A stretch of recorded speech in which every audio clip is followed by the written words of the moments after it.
Hello watu wangu kama dawa kama kawa tuko ndani ya Cambridge Media. Yani tumerejea kama kawaida tunaonga na ile ma interview pale podcast kidogo pale tukikuwa na ma interview kujua tunataka tujue maybe nani yako anataka kuwa pale 2 term, kuna wale wa 1 term pale na pia kuna wale wanasema mimi kwa familia sitaki mambo zao, ama kuna wale anasema mimi naye msiko mapenzi sitaki. Lakini leo bingo na date 5 Sunday, leo tumebarikiwa na kijana mmoja pale amesema leo niko na story zangu nataka nifungue roho. Sio ni kufungua roho design gani? Maybe anataka kufungulia roho mtu mahali aseme Jerry mimi nakupenda, ama Masi mahali penye niko huku moyo wangu ulali, ama sijui nataka kufungulia roho atuambie nini. Kabla sijapiga vitina mingi ama kuleta umbea mingi, na acha nimkaribishe kakangu. Niaje? Niko poa. Uko mzima? Karibu ndani ya Cambridge Media. Asante sana. Mimi naitwa Rigi G presenter mwenyewe. Naitwa Kimwetich Kevin. Kimwetich Kevin. Yeah. Kimwetich Kevin unatoka pande gani? Natutoka penye tulisaliwa kwanza. Ama saizi currently saizi unaishi wapi? Huku naishi Kipkaren. Hii hapa Eldoret tu hapa. Yeah. Karibu ndani ya Cambridge Media. Unajua hapa tuna deal na mostly interview pale, na leo ulikuwa umesema kwa na story yako pale Motomoro nataka kutuambia. Kabisa. Kabla tujaongea mengi, hebu introduce kwa watu wakujue ni nani, itakuwa fiti. Okay, mimi ni Kimwetich Kevin, ama ukipenda uniite Kevin Kimwetich. Mimi mwenyewe. Yeah, na mimi napendanga kurecord vitu, yani kuweka packaging. Unapenda packaging? Yeah. Yaani unasema ungepewa secretarial, ungefanya kazi safi sana. Secretary ni ile ya kuweka vitu vizuri. Yeah. Asante sana kwa karibu ndani ya Cambridge Media. Najua wako tu kuna different kadha pale, najua umetembea ukaona. Najua bila kupotesha muda pale. Ningependa tuambie in your story today umetuandalia nini? Okay, story yangu. Yani story yangu nimepitia magumu. Umepitia mengi. Magumu. Since I was young. Hadi miaka fulani hapo. At least things ikawa kidogo tu. So before to pay that story, saizi what are you doing? Unafanya nini for a living now? Okay, sahi nafanya kazi ya marash. Na maybe maneno ya simu, kuuza cover, protectors and all those ya simu. Bia hata vitu ya cosmetic most I'm deal with. So nasema mambo ya umarashi pale, nikitaka ninuke vizuri na kutafute napika kulala. Hapo fiti.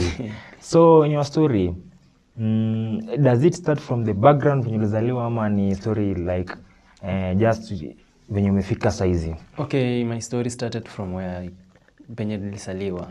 Yeah. Ulizaliwa wapi? Okay, nilisaliwa Bomet. That is a county. Sub-county ni Kanoin.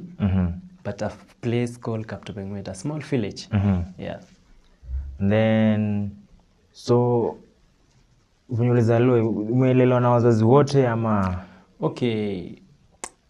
Yes, wazazi walikuwa nikilelewa, but ilifika miaka fulani that tukakosana ndio nikatoka huko. Ukakosana na wazazi? Mzae. Nilikosana na mzae. Unajua kawaida mzae kuna ile kurabia, kuna yuko wazee, kuna ile tabia wazee wanaongea nayo kwa vijana ambayo tubaya. Hata mimi kuna time karibu kukosana na mzae wangu juu ya mambo yao hii ati sijui ufanye nini na ikubambe. So in a story, what happened ukakosana na mzae? Okay, ilikuja like mimi sijui uyaamini in our home. Mko wangapi? Tuko 8. 8 and 8. How many boys, how many girls? For 6 men and 2 ladies. Okay, 6 men, 2 ladies. Okay. Yeah. Wewe namba ngapi? Mimi number 4. Okay. In account of total. But in men I'm number 3. Number 3. Yeah. It's okay. So what happened you and your father? Okay, ilikuja like mzae sijui venye tu kwa naendana vizuri. Juu ilifika next day karibu nimuulize rada. But mimi mwenyewe kuna kitu iliniingia ikaniambia don't. Usiwahi jaribu kuuliza kitu kama hiyo. Yeah. Ujibe tu shughuli nenda. Na mimi nikatoka home. And for now when unapiga shughuli yako, do you talk with your father ama? Okay. It's rare. Currently that alibas. Sorry. Some years back. Ole. Whereby wakati alibasi kwa home. Nilikuwa home 10 madhi, sijui alisikia venye alikuwa amepanga. It was on a Monday. I remember it was on a Monday, but I don't remember a date. Whereby madhe aliamka asubuhi, si mimi nikajitayarisha nataka kwenda shule. Akaniambia fanya aje? Data napanga hivi na hivi na hivi. Just amoka na wewe. Na wende. So mzae wakati ameoniana nimetoka. Ndana harakati ya kuamka. Akatafuta kambao. So ile kunigonga, akagonga mlango ya nyumbani ilikuwa hivi. So imeona side ya huku. Nimesimama ya huko nje. Ndo anamkilia huku ile side ya huko. So kuchukua ile mbao akagonga kwa mlango na mimi nikaenda. Yeah. Na hivyo mimi nikatoka home. Baada nimetoka home nikakuja kwa shosh kwanza. Kufika kwa shosh akaniambia for now siwezi nikakuweka kwa nyumba. Kwa nyumba ya. Just go home. Sasa mimi nikafikiria nikienda home si mimi nitaenda kukufa before then. Mimi sikuambia hata kila kitu. Mimi nikanyamasia tu, mimi nikamwambia kitu tu mimi nataka uniombe shule. Aka insist no. Mimi nikamwambia okay. Nikaenda kwa ndugu ya babangu mdogo. Nikaenda nikamreduce, nikamwambia imekuwa hivi na hivi na hivi, uniombe tu shule. Kitu aliniuliza nani atalipa fee? Nikamwambia usijali. Hiyo ni the thing niliambia ndugu ya babangu. Usijali. Baada ameniombea shule nikakuja nikaambia shosh, ulizaa watoto wangapi? Hiyo ni kitu nilirushisha shosh. Ulizaa watoto wangapi? Akaniambia 6. Okay, moja ameenda. Sasa watoto uko na wangapi? 5. Okay. Mimi ni wa ngapi? Alinyamaza, hakunijibu. Na ni hivyo akanilipia fee. That was on primary. I was in class 5 until class 8 tukiwa na shosh. Then life ikakuja ikabadilika nikiwa form 1 whereby nilikaa na aunt. That was the first time akanilipia fee. Sasa mimi nikasema si mimi nikukula vitabu. Nikakaka. That is the first time. Second time aunt akabadilika. Hakutaka tena kufanya kulipa fee. Kulipa fee ya. Sasa mimi nikaona kuna option. Niende ni report kwa shule. Imeenda hivi na hivi na hivi. And at least kama kuna venye atanisaidia itakuwa fiti. Sasa mimi nikaenda kwa shule nikareport, nikaambiana hivyo. Akaniambia sawa, tutakuvumilia kwa hii. That was the last time, that is that time. Nikakaa hiyo that time sikulipa fee. Wakafile. So venye tumesumbuana na yeye, ikabidi nimetoka kwake niende home. But kitu yenye tulisumbuana na yeye ilikuwa like mimi nilichaguliwa kwa shule nikuwe prayer coordinator. Nikiwa form 1. Na tuko na yeye alikuwa na watoto 3. 2 alikuwa kwa form 1. Mmoja alikuwa form 2. That was a boy. 2 was a ladies. Alikuwa theater class, mimi niko theater class. So wakati tumechaguliwa ikabidi amenipiga vita kifia yake. Najua kuna ile jealousy ya familia. Exact. Okay. But me ilifika like mimi nilichipea moyo. Kuna wimbo fulani I like to hear, sijui anaitwanga aje mjamaa. Ni wa Tanzania. Uko wapi? I remember to the song. Uko wapi? William Milima. Exact. Namjua. So hiyo wimbo like ilikuja ikani comfort. Whereby ingawa nilikuwa mimi napita makumu, ilikuwa inani comfort. Yeah. So ukitoka sasa hivyo shule na uko home. Sasa venye uko shule na relationship na home ilikuwa aje? Na madhe before si father amesema hakukuwa na amewako anakutaka. So madhe alikuwa anakuulizanga masomo yanaendelea aje ama ni nini pale ama pia maboro alikuwa anakufollow up ama kumbe alikuwa anakufollow up? Okay. Mimi in your blood sasa in brothers na sisters na mothers walikuwa anakufollow up ama ilikuwa tu sana you na shosh na auntie? Okay, mostly mwenye tulikuwa tunaongea naye ni mom. Okay. Who plays a lot in my own story. Alicheza band kubwa. Whereby yeye alikuwa na hata kama imekuwa ngumu ananiambia chikaze. Kitu uzuri wewe unajua Mungu. Hiyo ni kitu alikuwa ananiambianga. Kitu uzuri wewe unajua Mungu. Yeah. Mimi nikamwambia it's okay. But brothers hii wenye anasemanga bloody stick atandu hata no. Na ikata mbele ya kamera. Hiyo kitu no. Blood is thicker than water. No. Na ikata. I prefer stranger. So na what about friends? Okay, friends, I had one boy. Siwezi tacha china una kamera. Haina shida. Hata nikitaja but sitataja kwao. I had a friend, a boy. Hata penye yako maybe anasikia. Alikuwa anaitwa Amos. Yeah. Okay. It's someone like ilikuja kwa maisha yangu. Yes, nilipitia magumu but kwangu nilikuwa naona umuhimu wake. But kwake sijui kama alikuwa naona umuhimu. Alikuja kwa maisha yangu like kunisaidia sometimes, maybe sina hii, maybe niko na hii, tunashare. So ikafika wakati nimeenda home, that was on form 2, nikaacha shule. Fees imekwama. Yeah. Mimi nikaambia mahali fanya aje? So niaje tu niende ni asol maisha, at least nitafute kitu. Kaniambia no. Lazima umalishe shule kama wengine. Nikaambia sasa tumepoteza wakati. Mwaka mmoja imeenda, sijaenda shule. Akaniambia usijali, Mungu atafungua njia. That was the word yenye alikuwa anatumianga currently. Mungu atafungua njia. Hivyo tu. Akaenda tu akaniombea shule fulani. Nikakaa hiyo shule for 1 year. Kwa hiyo shule nikakaa ikafika next end. Fees tena imefile. That was on December. Mimi nikamwambia mama, si niende nitafuta job, at least tukuje tufunguza ni fee. Yeah. Akaniambia sawa, naenda. Mungu akufungulie njia. Hiyo ni kitu alikuwa ananifuatilia nyuma. Mimi nikakuja kufika kwa shosh, akaniambia kazi imeisha. So rudi nyumbani. Huko tulilelewa maisha ya chai, kuchuma chai. Kuchuna majani. Yeah. Yeah. Okay. So akaniambia ilinyeshewa na mvua ya mawe. Sasa ikabidi nimetoka home, hata sikutoka. Nilipata kijana wa aunt. Akaniambia niko na kazi, but kazi yenye niko nayo ni mti ya factory. He looks ya factory. Mimi nikamwambia it's as long as utanilipa. Nitakulipa ya. But usinipe cash. Just kaa nayo utanipea hapo mbele. At least ikiwa amepeza.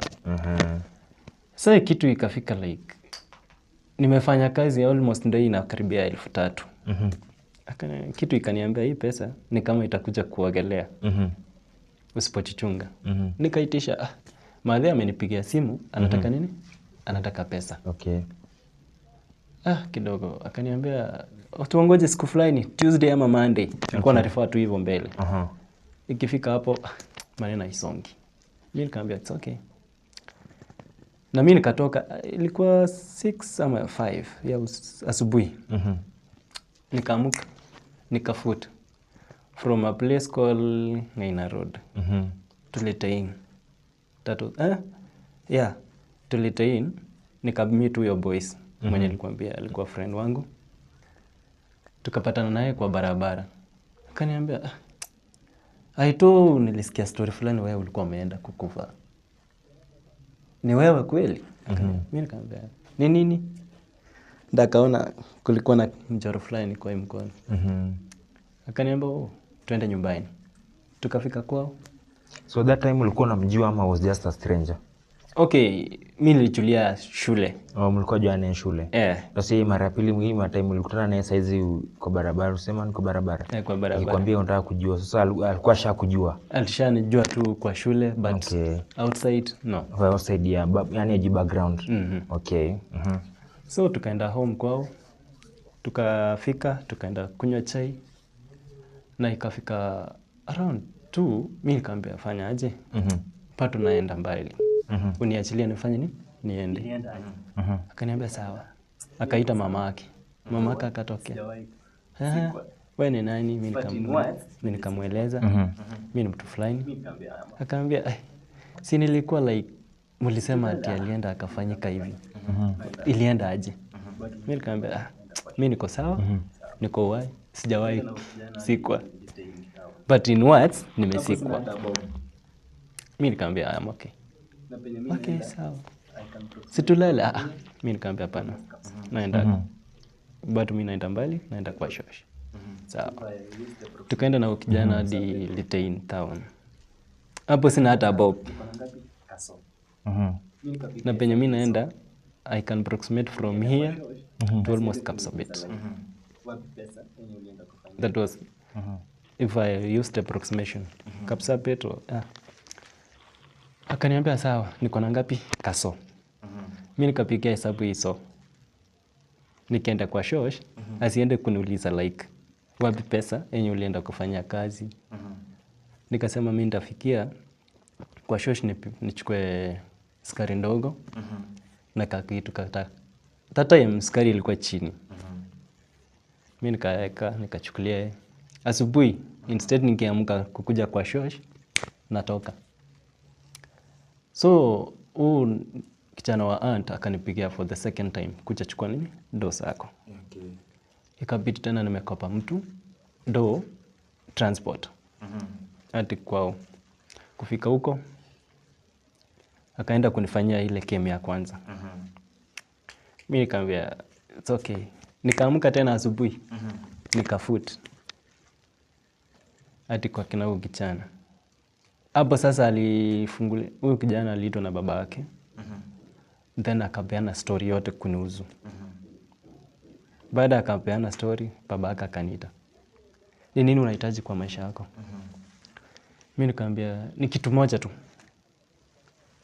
Akaniambia ni nini hiyo? Mimi nikamwambia ukinilipia fees. That is the thing I praying for. Okay. Whichever the case yenye utaniambia nifanye, I will do. Akaniambia uko serious? Mimi nikamwambia. Akaniambia okay, kuna venye itakuwa lakini naendea kwanza nini? Kufika hapo nyumbani. Okay. Nikamwambia Mungu at least umenisikia maombi yangu. Si mimi nikaenda nyumbani.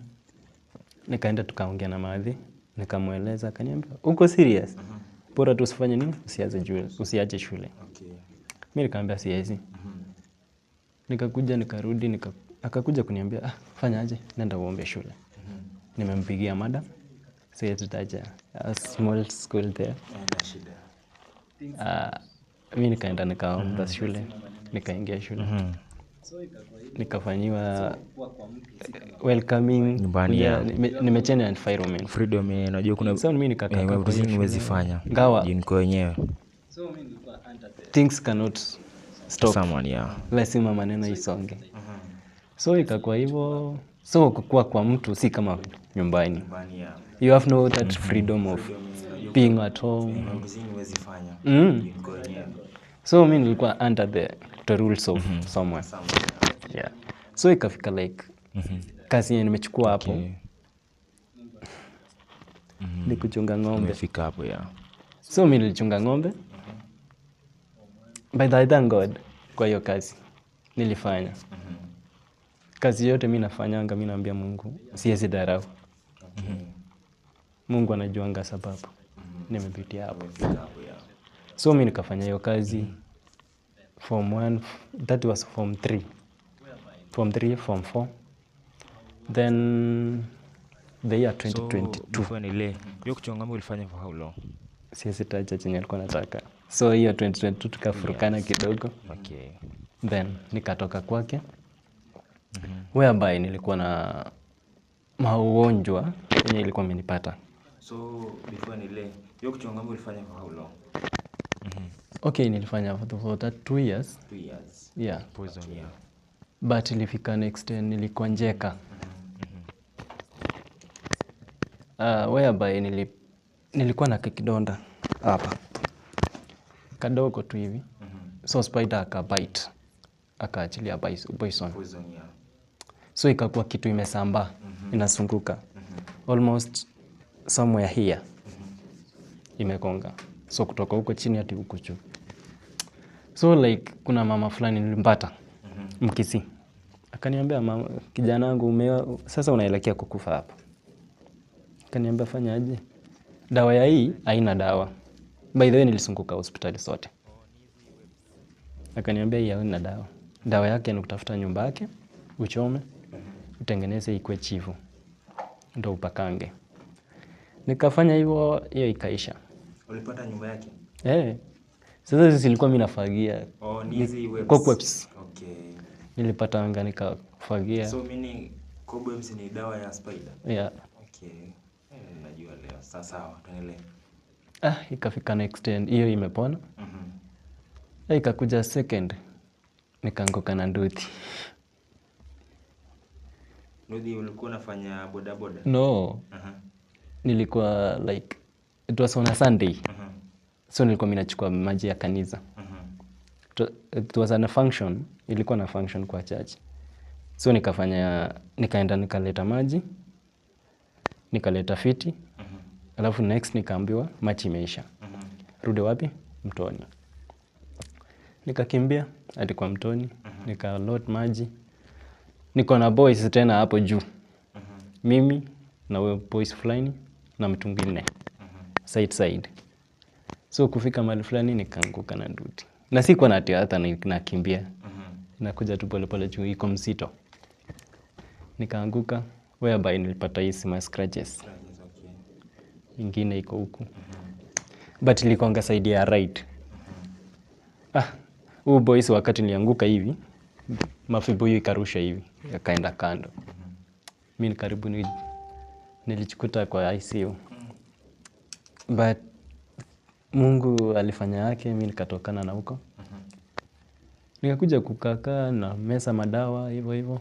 Nikamaliza maneno ya madawa. All of a sudden kuna clot. Yaani ikitaka kupona ingine inaamuka. So hiyo clot ikatoka. Ilitokea huku. Sehemu za mdomo hapo. Nikakaa kidogo nikapata mtu kwa kanisa. A lady. Akaniambia, mimi nikamweleza hiyo shida, akaniambia fanya aje? Muwaifanya scanning yoyote. Mimi nikamwambia but imekuwa long. Akaniambia okay. Lete hiyo scanning. Nichukue kesho wapi? Hospitali fulani. Longisa. So yeye akachukua Longisa, akaenda kumbea daktari. Daktari kuona akaambia mkuje na yeye. At least maybe kuna changes. Tukaenda na yeye, that is one on Tuesday. Bado niko kwa mtu fulani.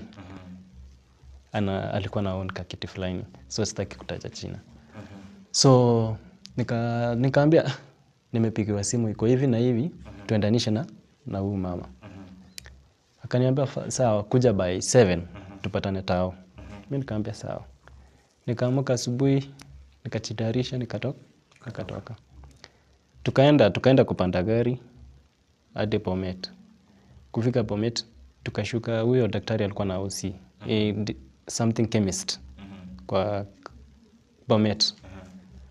Akaona akaniambia fanya aje, mwende tena Longisa, waende wafanye scanning ya pili. Kufika hapo tukarudi, bado tumeskaniwa, tukarudi hadi Bomet, bado tukapeana ile results. Kurida akasema hapa siwezi fanya nini? Surgery yoyote. But option hospitali ngapi? 2. Kitu cha kwanza akasema my referral. Roho yangu ikatoroka. Because of the myths yenye tumeweka kwa yeah. Okay. Like ukikuja referral mambo yako imeisha hapo.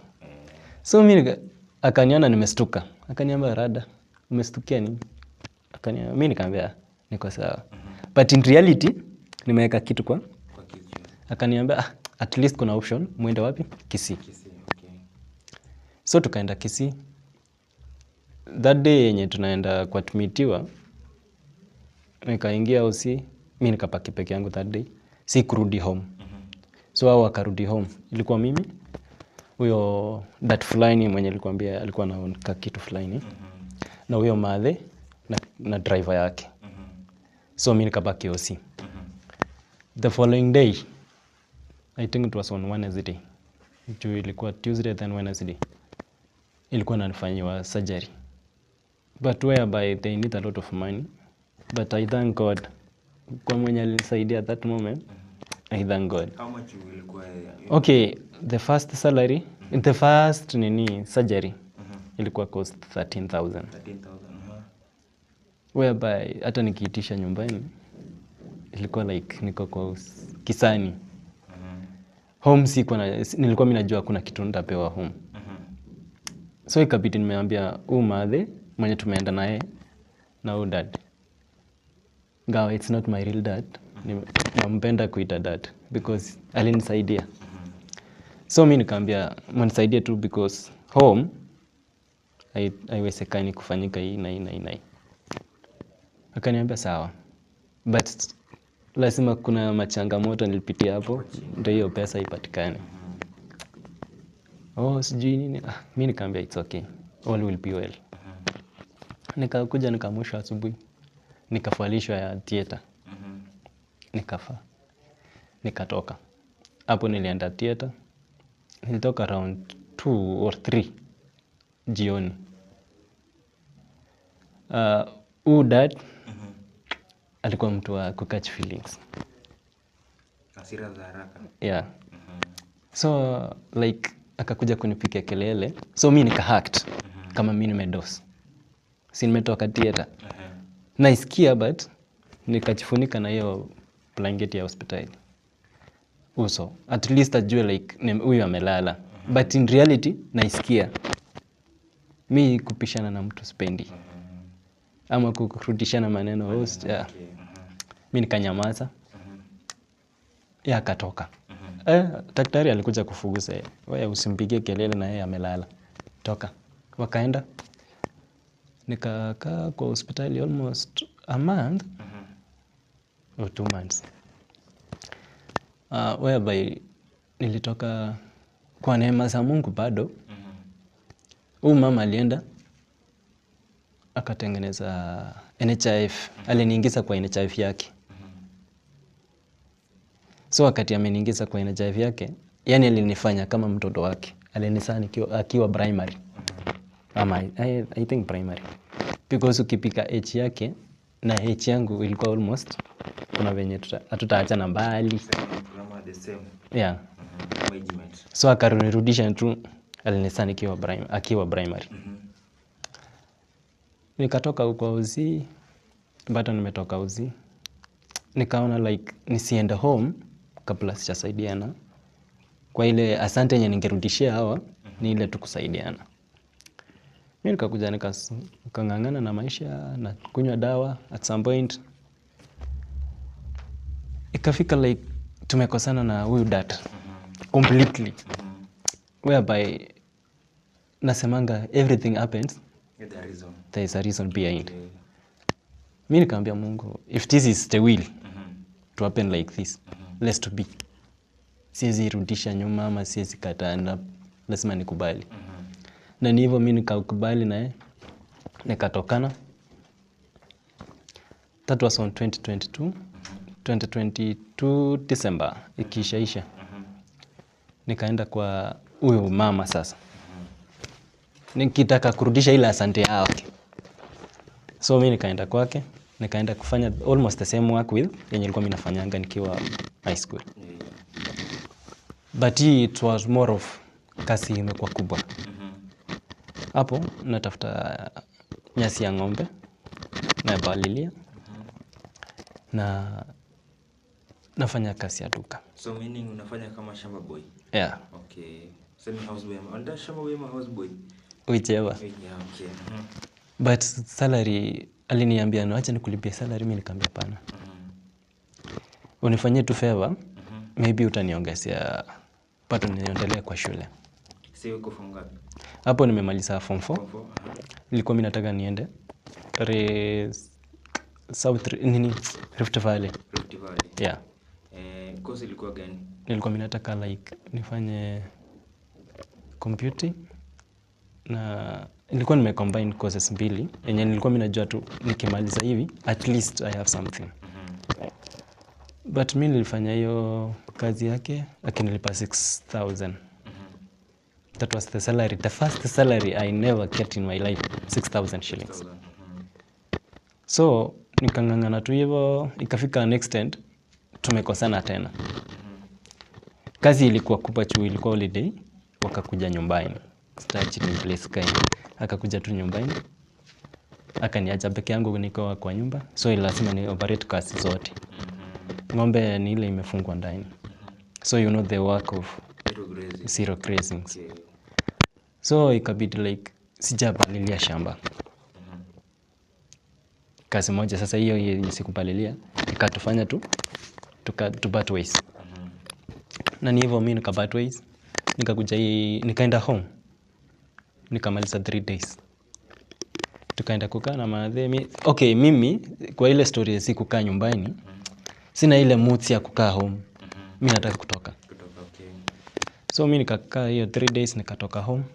Nikakuja ELD. So when you went home, your time, how was the reaction with your family? Only celebrate being coming back kama kulikuwa na ile like kama last? Okay, on my home kulikuwa like sasa amerudi home kuja afanye nini? Okay. So mimi like sikuwa nataka home because of that reaction.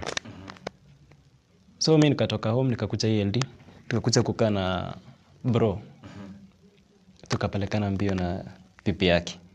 Alikuwa sasa bro ni mkubwa kama ni mdogo? Ni mkubwa.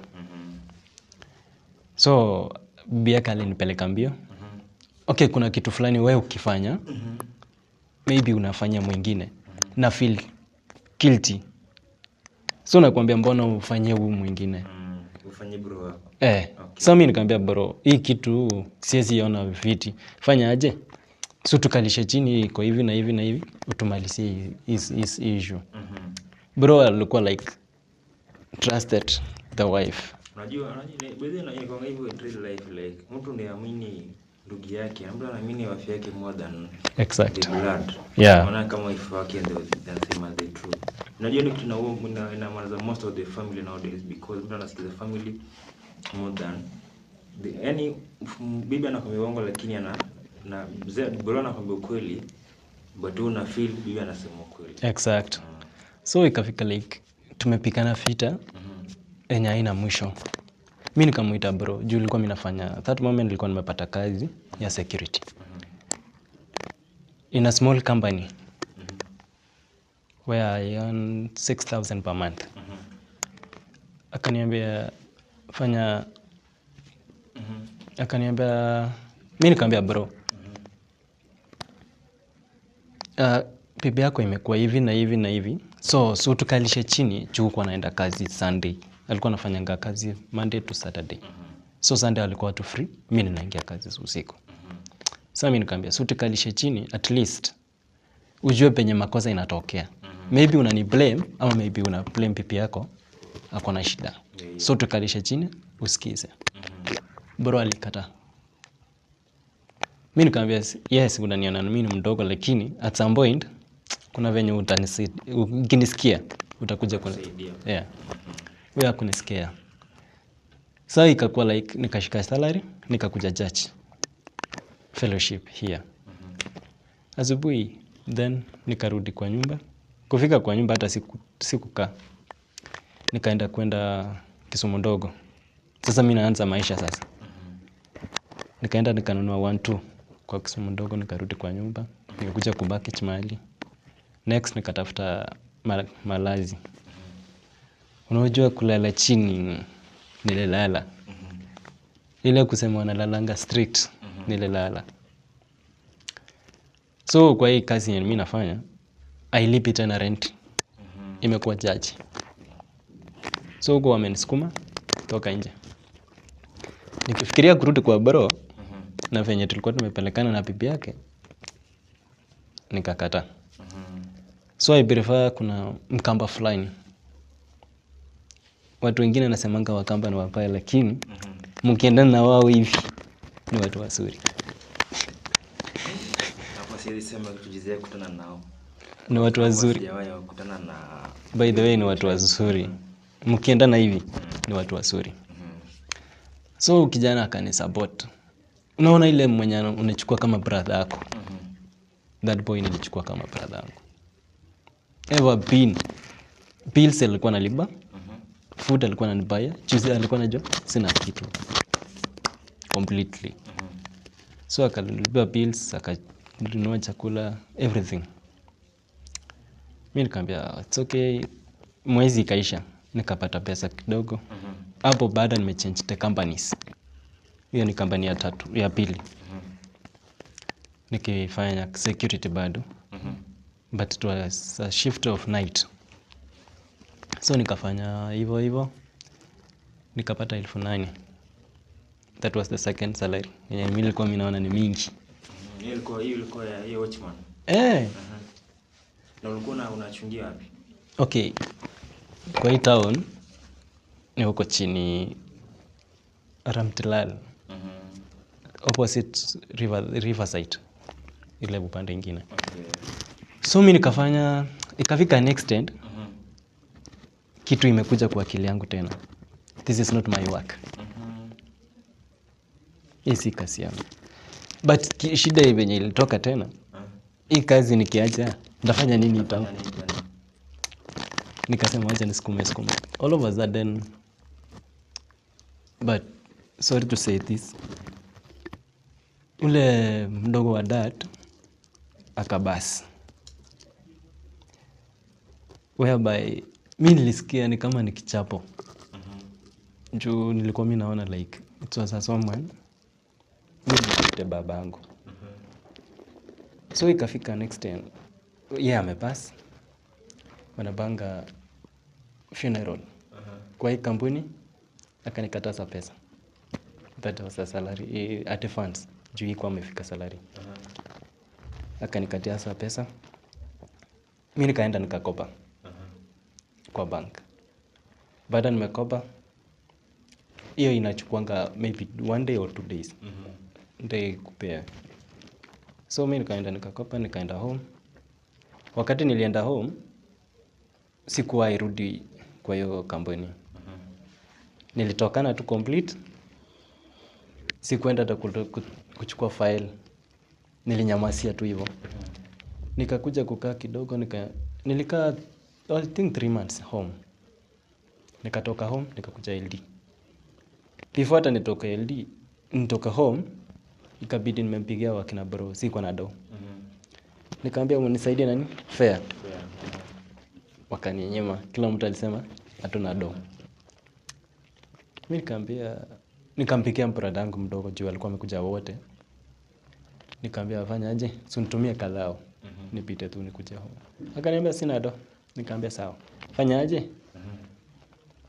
Peana kazi yangu. Ause kazi. So, wakati kuuza kazi, mwenyezie kwa hata rich. Juu ilikuwa kazi ilikuwa complete. Unajua alichukua na pesa ngapi? 1,000.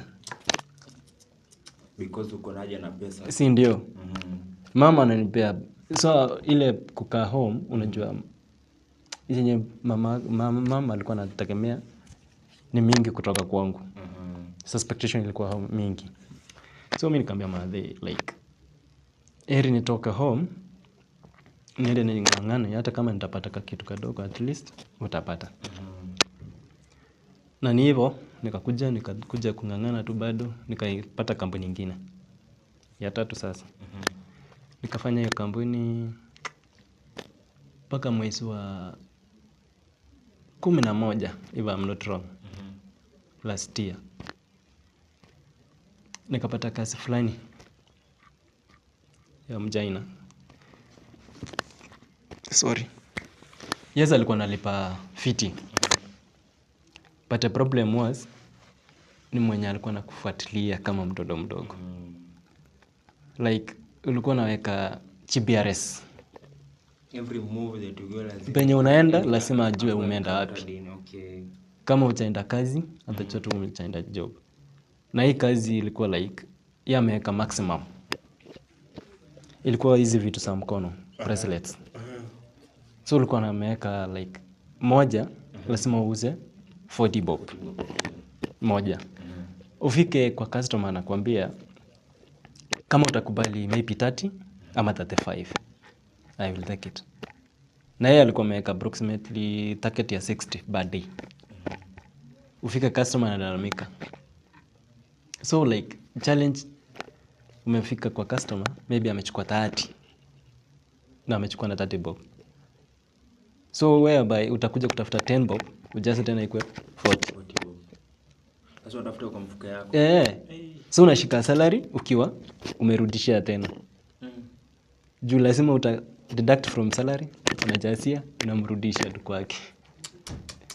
So ilikuwa like challenge imekuwa mingi. Mimi nikasema kwa hii pesa mimi napata kidogo, at least nikuwe na nini? Akili. Nikapata my friends. Akaniambia kazi ya kuajiriwa inakuangaje? Si mimi nikampea story. So sipendi, but kitu ilikuwa nimeweka kwa roho, sipendi kazi ya mtu. So nikifanya, nafanya na mauchungu fulani hapo. Nikingangana tu hivyo like acha nipate hii, nifanye hivi. So mimi nikapata salary ya kwanza. Nikajianzia kuchipanga. 1 2 nikafanya. Ikafika next day like ya pili nikatumana home. Nikamwambia madhe mimi nataka kitu fulani, unitafutie. Hiyo ni mbuzi. Nikamwambia uniwekee mahali. Akaniambia at least umekuwa na nini? Akili. Ya tatu. Na ni hivyo ni kazi ka collapse. Hiyo ya tatu nikakuja nikachukua, nikaanzisha ya marashi. Nikachukua marashi kidogo, nikaongeza, nilifanya marashi almost a week. Nikaona iwezi nifikisha venye mimi nataka. At least maisha ya sasa lazima work more. So nikakuja nikasema si at least niongeze kawa na mastickers na protectors. Nikakuja kupata post fulani, mimi nikamwambia nilikuwa mimi nataka kwanza hivi na hivi na. Akaniambia bado unafikiria mara mbili. Uniambie tuende saa hii. Mimi nikamwambia okay, niko na pesa fulani sijui kama itatosha. Akaniambia hii ni mingi. Mimi nilianzia moja. Sasa wewe at least unaanzia 4. Hiyo ni cover. Mimi like huyu mtu anajua chenye mimi anasema kweli. Mimi nikamwambia sawa, twende. Akaenda kununua cover 4, charger, not charger, earphones. 3. 1 2 3. 1 2 4 cover. Akaniambia mimi nikamwambia sasa hii ni donga ngapi? Akaniambia tulia. Unataka nini? Stickers bado? Akaniambia stickers around 21. Akaniambia unipe ngapi? 800 kwa sote. Na mimi nilikuwa nimechora karibu 300,000 huko. Unaniambia 800? How? Sitaki kutaja sana. Sasa mimi nikangangana hivyo. Nikafanya tena, nikacombine. Nikaona at least itakuwa na kakitu fulani. So mimi nikacombine hiyo na ile. At least kuna kuita nyumbani tena, kuna mom, kuna ma siblings wadogo. Au wakubwa wenye amejua chenye anafanya. Siwezi shughulika nao. Kwanga hivyo. Mostly kama ni wanaume. Yes niko na madada, but hao wawili ashaoleka. So kila mtu na shughuli zake. Umetoka home, go for one way. Hata kama urudi tu for your own. So nilikuwa mimi nashughulikia bro wangu mdogo. Mwenye ako I think grade 7 by now. Na mom. Most person mwenye mimi naona at least Mungu anichungie kabisa. Mom. Third person plays a lot of roles in my life. Whereby daily nikitoka tu kutafuta. Natafuta kwa ajili yake. Ananisukumanga like hata kama umechoka toka. Enda utafute. Nenda tu. So chenye ananifanya ni kuwe kwa strict ni juu yake. Ngawa kuna shida fulani but najua Mungu atafanya. Sometimes anakonjeka. Hata that moment nikikonjekanga, alikuwa amekonjeka, dadangu alikuwa amekonjeka. So like nimetumwa. Sasa mama anagonjeka issue gani? Kuna diabetes, blood pressure. Unastukia tu anakuambia mwili imefura. Like of late, watu wakicelebrate Father's Day, mimi nilikuwa nalia. With no father. Hey, it's so painful. So, sorry to ask this. When your father passed, alipast kama you have that friendship, a good relationship ama ilikuwa bado mko? Ni tulikuwa kila mtu na njia zake. But so na wewe mwenyewe size, are you forgiving your father? Yeah, na forgive dad. To if it was not him, yes at some point mimi nimekuja like chenye alinifanyia, yes alifanya at that moment. Na hiyo kitu alifanya alinisaidia in another words. Juu if it was kupigwa, unaona ile kitu unasema wacha nipige niue, ni hiyo kichapo nilikuwa mimi napatanga hivyo. But I thank God nimefika penye mimi niko. Dad, rest in peace. And then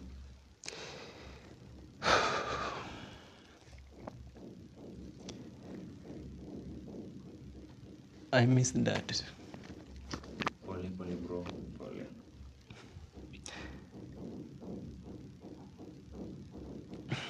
Okay, for the viewers, kama bado uko na mzazi, huyo mzazi deserve a lot from you. Mwaso baba, shughulikia bado ako wai. Mandugu zake hawezi akakuana. For your information, kama hujawahi sikia kitu kama hiyo. Nowhere to be ile kusema ati papa yako atakuja kusaidia baba ya babako. No. That is a person wenye anakuja kukupromise alafu anatoka. Nitakusaidia. Na ni hivyo wanaenda. Wakitoka tu wakati tu wamesika hivyo. That is the end of it. Ng'ang'ana tu na hali zako. Usikume maisha venye hata kama maisha itakupeleka vizuri ama hapana. But they are ready for the bad things. People are ready for the bad things. Akisikia leo fulani ameenda kufanyika hivi, ameanguka, amefa, ndio atakuwa. Without that hawezi kanyaka kwenye. Ndio maana leo nimekuja kwa media, at least ni express what is on my heart. At least nitoe kuliko mimi nipepe mauchungu kila siku.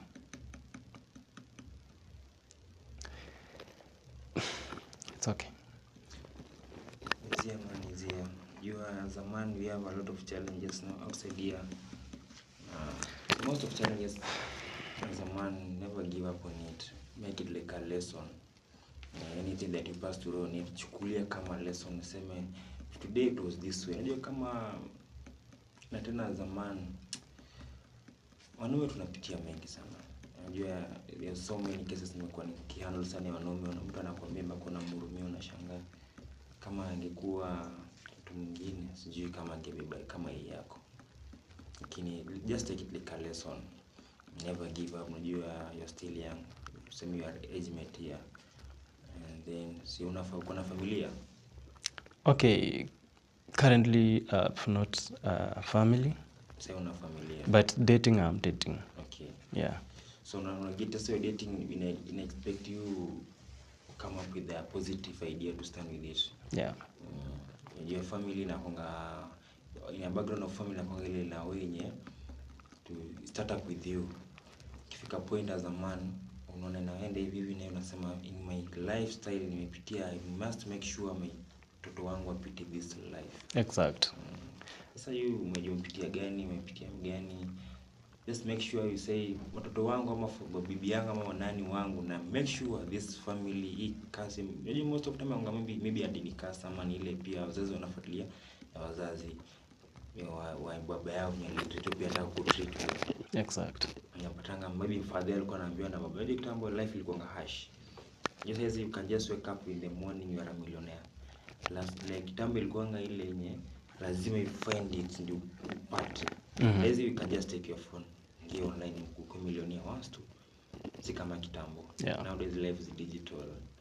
So hao nataka kuweke that path yenyewe hao walipitia. Juu hao walikuwa nalimanga shamba, so they want you pia ulimenge hiyo shamba. Exact. Walikuwa na lima ndio upate. sasa wana believe on that. Kama alikuwa ndanga mjengo anataka pia kuonengo na bibanga mawe na simiti kila siku. Yaone najui like nowadays you can just sit down and make money without any struggle. Unajua hadi mimi in my lifestyle, like remember there was a time nilikuwa napenda kwa simu sana. Mpaka najua kazi yako ni simu. Haufanyi chochote. Ufanye chochote. Sasa nakabaki niliza kwani zita must mzae niende na wewe mjengo nikipendewa kijiko hivi unapia unachukua na ndio unajua kijana wako anafanya kazi. It's not a must mimi niingie mjengo. Like I can just sit down here, I can just make my own money. More than what you are getting in that mjengo. Exact. So usichukulie like so life has a different, kila mtu anatoka na different background. Yeah. Pia mimi si nimekama that perfect family. Pia mimi I have my own challenges. Yeah. But najua under umbrella we just close it na sema it's all in all in the family. Yeah. And I just take it like a lesson in life. And then hiyo kidogo nyuko nayo. Umesema hizo unauza protector, unaweka protector, unauza cover hapa towel D. Sio. Hiyo kidogo unafanya make it positive. Chukulia useme this thing that I've started is small, one day it will be big. So unapata kuna duka ya protector ni nini, so protector inaanzanga tu hivyo. Yeah. Once you make that positivity on it and then you put effort on it, bro, you see how it will make. Alafu ni pia time. Yeah. Unajua kuna ile mtu unasemaje? Mtu unaanza kitu and then you expect it to hit tomorrow. Exact. Now unapata in that's the only thing that does it will disappoint you. Like nimeanza nataka nianze sasa biashara. Ndani nataka by kesho nikuwa na customer mjaa. It can make. Just you give it time, duration of time, make it you say by the next year this time like now I must expect lazima nikuwe nimefikisha this point. Make like uko na hiyo point zako. Yeah. That's the only thing I can tell you. And then your story is so touching. How I wish we could have some more time, at least we share 1 to 3, but next time I'll invite you for part 2. Yeah. At least we will tell the story, but at least learn something. Unajua pia kuna mtu anapitia kama yako na ajui the way he or she can come out of it. At least pia ameona iko na mwenye ako na mimi in this part, so kama ame come out on it pia me can try and come out on it. Yeah. Yeah, nowadays employment people think tena kuna these issues ni mwana ina run sana. People think that like employment ni ile like lazima ende kwa ofisi uandikiwe umeandikwa ndo unasema this job. Hey. Yo, no job in this country. You and yourself, use your mind. Toka tu nje, ambia Mungu, fungua nje. Na yeye Mungu atafungua tu nje. Na yeye Mungu hawezi akakuacha. Juu hata nikiamka asubuhi, the first thing naambia Mungu, unajua venye mimi nimeamka. And when I'm going out, I'm going to fight. Which I don't know if I'm going to get, but it is you to give me this. Ni Mungu tu peke yake atakuja kukupea portion yako yenye anajua tu wewe utaenda lala njaa. At least utakuwa na kakitu. Okay. Yeah. So meaning like whatever you do, put God first. Yeah. Najua pia Mungu hawezi kuacha. Yes. It cannot disappoint you in any way. Yeye ni mtu mwenye akisema yes. Sitakuwa like mimi ni Kevin, I'll tell you no. Kama ni yes, completely. Yeah. But as us youths tuchitume sana. Uko nje si kuzuri. Uziongoje cover atupe job. Yes, after to blame cover. No. As youths tutoke nje. Kitu yenye tuwe na kufanya ufurahie, at least upate kitu at end of the day. Hata kama nikachwani, hata kama nikambao, shukuru Mungu. Si kuna mwenye yako huko nje apate hata mbao. So youth tutoke nje, at least tufanye kitu for the better of tomorrow. Not even today, tomorrow.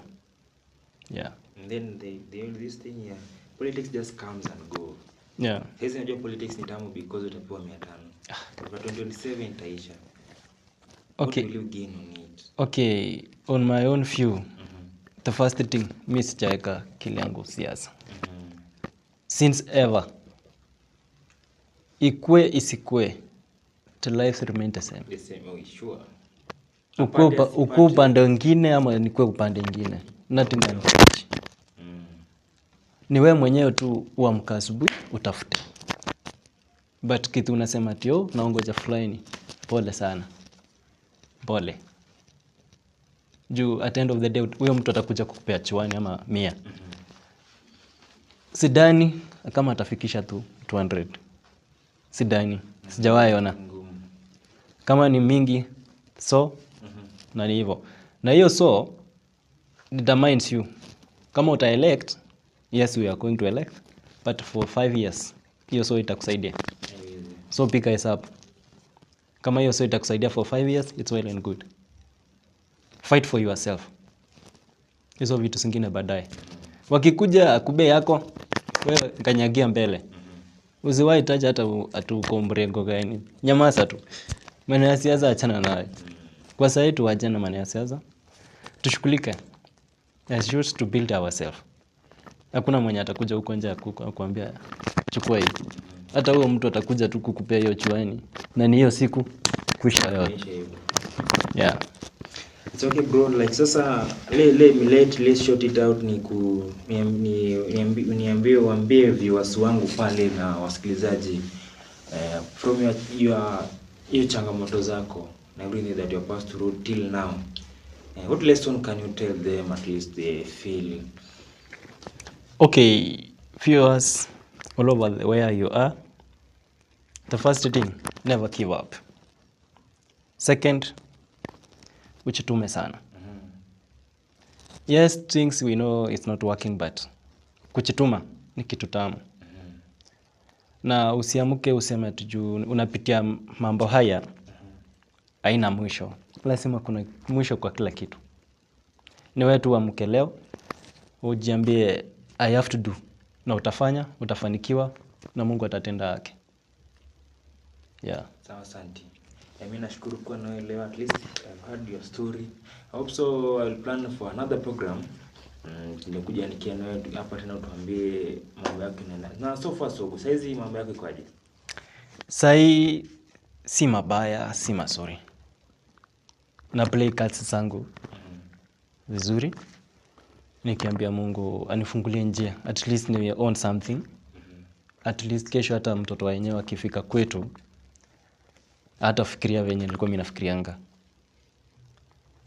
Yeah, that is the fight that I am fighting from now. Kutafuta kitu. Na before to end this story, sijui kama unaweza allow to you can just share your number mwenyewe. So unafanyia hapa tao? Yeah. At least mwenye atakuwa in touch with you pale na maybe ataka hiyo marash nini anaweza kupata aje, ni just share your number. Okay, on my own number, official number, WhatsApp number, it's one number, which is 07 17 274 802. Let me repeat it. 07 17 274 802. Jina ni Kevin. Sawa, asante. Yeah. Karibu tena. Tumekuwa umesikia story yako imetuguza kidogo. Hata mimi niguza kanikumbusha hapa hata mimi enzi zangu pale, lakini yangu naye si kama yako. Yangu siwezi compare na yako. Yeah. I can't put my shoes kwa viatu yangu siwezi pia kuvaa. Yangu pia maybe tofauti kivyo. Yako. Asante. Watazamaji wetu pale tumekuwa na ndugu yetu Kevin. Ametushare stories zake pale. Umesikia venye amesema mpitia mengi, ameona mengi na mpaka zile penye amefika imekuwa changamoto hapa na pale.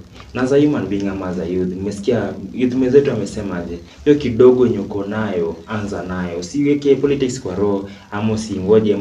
Tunasemanga kungoja mtu pale ndio umwibie. It will never help you. Tafuta kazi ufanye, hata kama ni kuuza mayai mbili. Usikia ulianza na cover 4 na earphone 3 na unaona penye amefika saizi. sisemi mengi. Tutakuwa na part 2 pale, nitakuwa nawapiga update ya part 2 tukiwa bado tunapanga pale na management watu tutaiweka lini. Tutakuwa namkaribisha tena tuambie mambo yake so far so good napelekaje pale. Umekuwa na mimi Rigi G presenter mwenyewe, na nimekuwa na guest hapa ndani ya nyumba yetu nani? Kevin Kimwetich. Karibu. Asante sana. Karibu. Next time tutakuwa na update for part 2, tegea hapo. Then kumbuka every Sunday tutakuwa na pale podcast yetu na interview.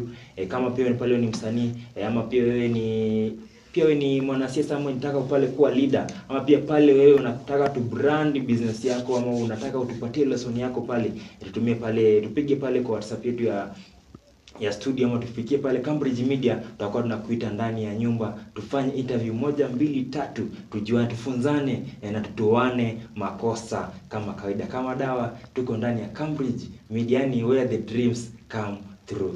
Asante.